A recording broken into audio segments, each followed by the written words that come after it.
Gangster Lawrence Bishnoi અને એમના જે પાલતુ ગુરગાઓ છે એમના તરફથી છેલ્લા ઘણા દિવસોથી મને જાનથી મારી નાખવાની ધમકીઓ ફોન ઉપર અને સોશિયલ મીડિયાના માધ્યમથી મળી રહી છે। 5 ડિસેમ્બરના રોજ અમારા સંસ્થાપક અમર શહીદ સુખદેવસિંહ ગુગામેડીજીની હત્યા એમના ઘરમાં કરી દેવામાં આવી આ લોરેન્સ બિશ્નોઈ ગેંગના માણસો દ્વારા। તે પછી આક્રોશ સ્વાભાવિક છે અને આક્રોશમાં અમે લોરેન્સ બિશ્નોઈ એ હત્યારા અને તમામ જે પણ મદદગાર છે એમના એન્કાઉન્ટર અને ફાંસીની માંગ કરી હતી એ માંગને લઈ અને મને જાનથી મારી નાખવાની ધમકીઓ છેલ્લા ઘણા દિવસોથી આવી રહી છે। તે ઉદ્દેશ્યથી આજે અમે આ પ્રેસનું આયોજન કર્યું છે। એટલે આ તો એવું થયું જંગલ રાજ જેવું થઈ ગયું કે તમારા પ્રમુખને આ લોકો મારી નાખે અને તમે વિદ્રોહ પણ ના કરી શકો, તમે આક્રોશ પણ ના બતાવી શકો। એટલે અમે આજે પોલીસ કમિશનર શ્રી અમદાવાદને અમે રજૂઆત કરી છે, ડીજીપી સાહેબને અમે રજૂઆત કરી છે અને કન્સર્ન જે પોલીસ સ્ટેશન છે અમારા ત્યાં અમે રજૂઆત કરવાના છે અને ગૃહમંત્રી સાહેબ અહીંથી જઈને રજૂઆત કરવાના છે અને આમાં જે પણ સંવૈધાનિક કાર્યવાહી આ લોકો પર થાય એવી અમે રજૂઆત કરીશું। સાથે સાથે અમે કેન્દ્ર સરકારને પણ કહેવા માંગીએ છીએ કે આ ભયનું માહોલ ક્યારે ખત્મ થશે। લોરેન્સ બિશ્નોઈ ઘણી બધી હત્યાઓ કરી ચૂક્યો છે, એમના જે ગુરગાઓ છે ઘણી બધી હત્યાઓ કરી ચૂક્યા છે, તો હવે આ દેશની જનતાને ભયમુક્ત કરે એ નિવેદન સાથે અમે આજે આપ સૌની સામે ઉપસ્થિત છીએ। लेकिन आपने तो તમે તો સુખદેવસિંહ સાથે છોડો પાડી દીધો। સુખદેવસિંહ ગુગામેડીજી જે છે એ મારા ગુરુ હતા અને એ સમાજની ધરોહર છે। એ કોઈ પરિવારની કે કોઈ વ્યક્તિ વિશેષની ધરોહર નથી, આ સમાજની ધરોહર છે અને સમાજની ધરોહરનું ન્યાય અધિકાર અને માન સન્માન અને સ્વાભિમાનનું જ્યારે સમાજની વાત આવે ત્યારે તમામે મેદાને ઉતરવાની આવશ્યકતા છે। એટલે રાજ શેખાવત સમાજ વતી મેદાને ઉતર્યો છે અને આ ગેંગસ્ટર લોરેન્સ બિશ્નોઈ અને જે પણ હત્યારાઓ છે એની માંગ લઈને અમે મેદાને ઉતર્યા છીએ અને અમે તો 5 માર્ચ સુધીનો સમય આપ્યો છે સરકારને કે 5 માર્ચ સુધી અમને આ એન્કાઉન્ટર જોઈએ, નહીં તો 6 તારીખે અમે રાજસ્થાન વિધાનસભાનું ઘેરાવ 1 લાખ પસંદ કરીશું। તો અમે આક્રમક તરીકે અમે મેદાને ઉતર્યા છીએ અને ન્યાય લઈને જ મેદાન મૂકવાનું। એન્કાઉન્ટર નહીં કરે તો વિધાનસભામાં ચમત્કાર બતાવવાની પણ અમારી તૈયારી છે અને લોકસભા ચુનાવ આવી રહ્યા છે। આ રાજનીતિક પાર્ટીઓ વોટની ભાષા સમજે છે, તમને વોટની ભાષામાં જવાબ આપવા માટે પણ અમારા ક્ષત્રિયો તૈયાર છે। જો અમને ન્યાય મળશે તો લોકસભા ચુનાવમાં કેન્દ્ર સરકારને ખોબે અમે મત ક્ષત્રિયોનો કરાવી દઈશું। આ વિશ્વાસ અપાવું છું કેન્દ્ર સરકારને અને રાજનીતિક પાર્ટીઓને। જો ન્યાય નહીં મળે તો આ વોટને રોકતા પણ અમને આવડે। ભાજપ સરકારથી અમે જીતવાના છે અને સૌથી વધારે બેઠકો રાજસ્થાનમાં એ લોકસભા બિલકુલ મેં સીધી વાત આપ સૌને કરી।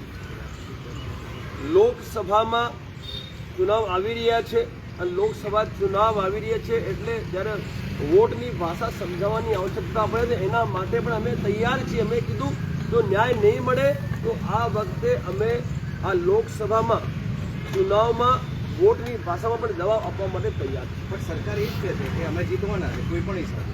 હવે સરકાર તો ઘણું બધું કહેતી હોય પણ અમે તો અમારી તૈયારી કરીને બેઠા છીએ। જો અમારા પ્રમુખને અમે ન્યાય ના અપાવી શકીએ અને એ પણ આ લોકતંત્રમાં તે અમારા માટે સૌથી ખરાબ વસ્તુ કહેવાય। એટલે અમે મેદાને ઉતરી ગયા છીએ અને અમે જે કીધું એ કરીને બતાવવાના પણ છે। ભલે એ પોતાની દાવો મૂકતા હોય કે અમે જીતીશું, પરંતુ જો અન્યાય થશે તો કરોડો વોટ છે આ ભારત વર્ષમાં ક્ષત્રિયોના અને એ કરોડો વોટ અમે નહીં પડવા દઈએ। તમે થોડા ટાઈમ પહેલા તો ભાજપમાં જોડાયા, તો ભાજપ સરકાર સામે પડે સાહેબ, હું સરકાર સામે પડ્યો છું, પાર્ટી સામે નથી પડ્યો। ભાજપ એક વસ્તુ સમજો, ભલે હું ભાજપા સાથે જોડાયો હોઉં પરંતુ અત્યારે જ્યારે વાત છે મારા સમાજના અનમોલ રત્નના ન્યાય અધિકારની, અમારા સમાજના માન સન્માન સ્વાભિમાનની, તો સાહેબ પહેલા સમાજ પછી બધી પાર્ટી। શેખાવત સાહેબ, ગુગામેડી સાહેબ જ્યારે જીવિત હતા ભૂતકાળની અંદર ત્યારે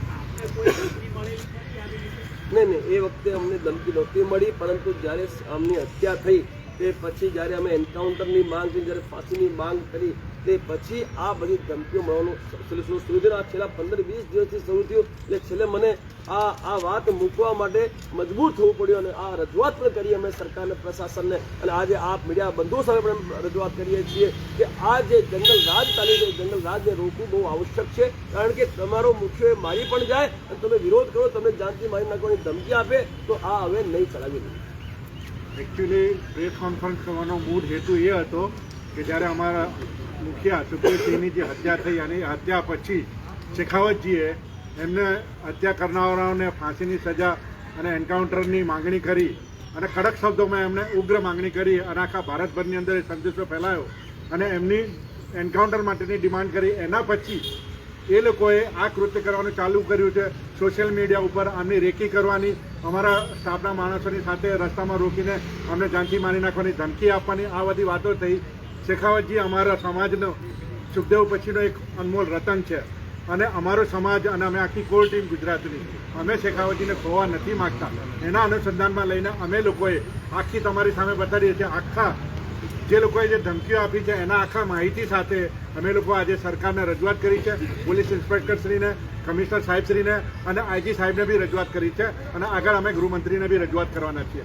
અમે શેખાવતજીને કંઈ પણ થઈ જાય એવું ઈચ્છતા નથી અને અગર જો શેખાવતજીને કંઈ થઈ ગયું તો ગુજરાત ભડકે ના બળે એના માટે થઈને અમે સરકારશ્રીને અને પોલીસશ્રીને રજૂઆત કરવા આવ્યા હતા.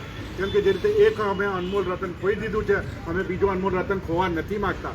માટે અહીંયા મીડિયા સમક્ષ અમે રજૂ થયા છીએ અને મીડિયાને બી હાથ જોડીને અમારી વિનંતી છે કે અમારી આ વાત સરકારશ્રીને અને પોલીસશ્રીને સુધી બી પહોંચાડે અને લોકો સુધી બી પહોંચાડે કે આ જે કૃત્યો ગેંગસ્ટરો દ્વારા કરવામાં આવે છે અને આઝાદ ભારતની અંદર જો કોઈની હત્યા થઈ હોય અને એનો વિરોધ અગર જો અમે ના કરી શકતા હોઈએ આમ નાગરિક તરીકે તે ખોટું કહેવાય અને સરકારે પણ વિચારવું જોઈએ કે આવા ગુંડા તત્વોને સામી દે અને એ લોકોને શાંત પાડે અને અમને ન્યાય મળે અને આગળ અમારા શેખાવતજી તરફ કોઈ આંગળી ના કરે એ સરકારની જવાબદારી રહેશે. આ પ્રેસ થ્રુ અમે સરકારને અને પોલીસશ્રીને જણાવવા માંગીએ છીએ कि एक के साथ तो हमारे ऐसा हो गया, लेकिन भविष्य में हमारे शेखावत जी के साथ कोई दुर्घटना ना बने. अगर जो दुर्घटना या कुछ भी होता है उसकी सारी संपूर्ण जवाबदारी सरकार की रहेगी. जय भवानी, जय भारत. तो आप जो સરકાર શ્રી રાખવી પડે. એના માટે થઈને પ્રેસની સાથે અમે રજૂઆત કરી રહ્યા છીએ કે ચોક્કસ શબ્દોમાં કહી રહ્યા છે કેમ કે આ તો સમાજની લાગણી છે.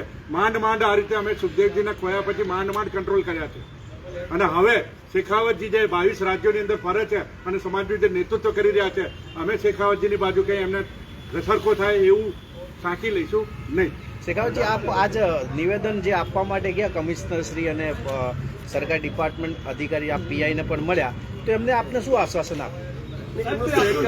એમનું સહકાર બહુ સરસ મળ્યું અમને. નામનો હોદ્દો મારો અજયસિંહ રાજપૂત, કાર્યકારી અધ્યક્ષ છું અને અમે શેખાવતજી તો અમે પોતે પહોંચી રહી ચૂક્યા છે. એમને આ વસ્તુને ગણકારતા નતા અને આ જ વસ્તુ સુખદેવસિંહ સાથે થઈ.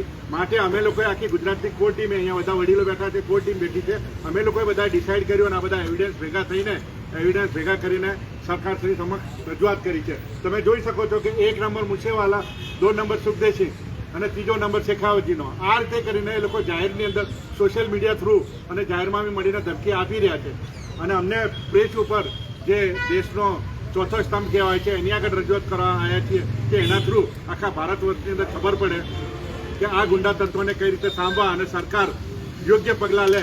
એના માટે થઈને આ પ્રેસ કોન્ફરન્સ કરવાનો અમારો મુદ્દો આ જ હતો. કમિશનર શ્રીએ તમને આપને શું આશ્વાસન આપ્યું? પોલીસ પ્રશાસન દ્વારા આશ્વાસન આપ્યું છે કે આની બધી તપાસ કરી અને જે સંવૈધાનિક પગલાઓ એ એક અચૂક લેવામાં વિશ્વાસ આપ્યો છે. Thank you.